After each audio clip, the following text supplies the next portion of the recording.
Brought to you by Penguin.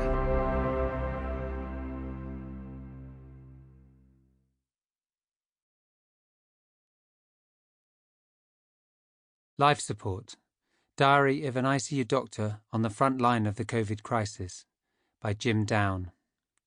Read by Jim Down. 24th of March, 2020. Jim, they need you in Bay 5. The young guy, Adam, in bed 36, has crashed his blood pressure. Right. Okay. Thanks. I walked back to the table of personal protective equipment, PPE, dropped my valuables into the tray and picked a new mask from the box.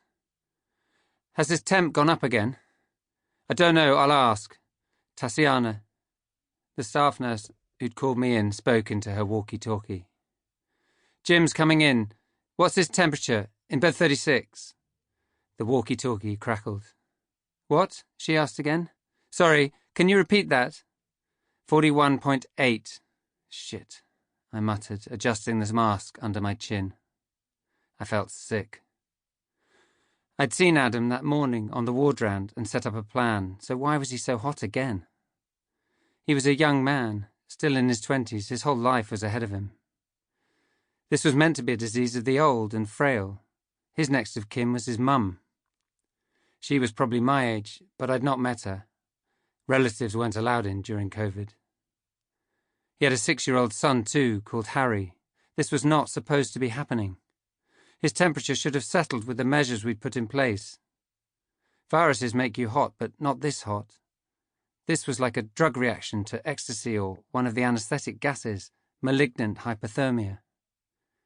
He was life-threateningly hot again, and now his blood pressure was crashing. I took 3 breaths in and out to check the mask's seal. Air blew into my eyes, so I adjusted the strap and squeezed the metal band tight around the bridge of my nose. What next? I glanced at the laminated PPE donning guide. Hat. As I pushed my arms into the waterproof gown, I tried to think logically. Cool him first, then go from there. I pulled a second pair of gloves over the first and taped them to the gown. Tassiana, can you tell them to cool him with whatever they've got? Wet towels, bladder irrigation, ice packs, fluids. And if there's another consultant around, can you ask them to join me?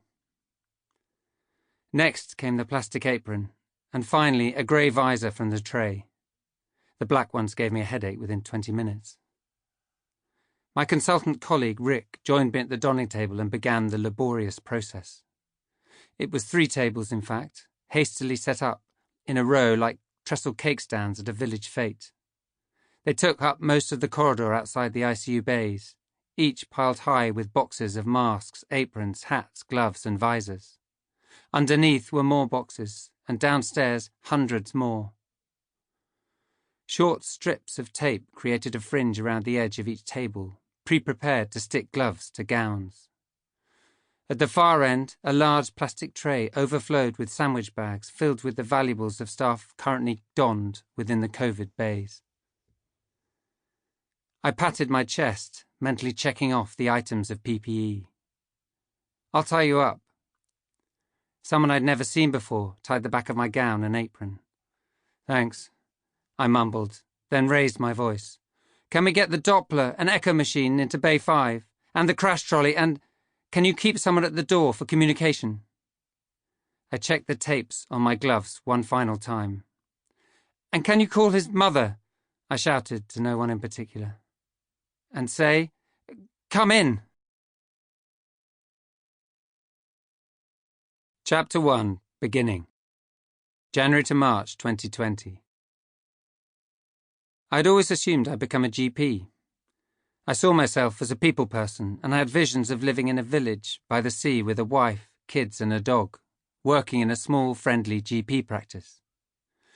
I'd have Wednesday afternoons off, watch my kids play sport, and in the summer take them dinghy sailing down an estuary, to a pub perhaps. If not a pillar of the local community, I'd certainly be an active member of it. It was usually summer in my imagined future, but the short spells of winter were spent in crisp, cold walks along the beach under a low sun. Sample complete. Ready to continue?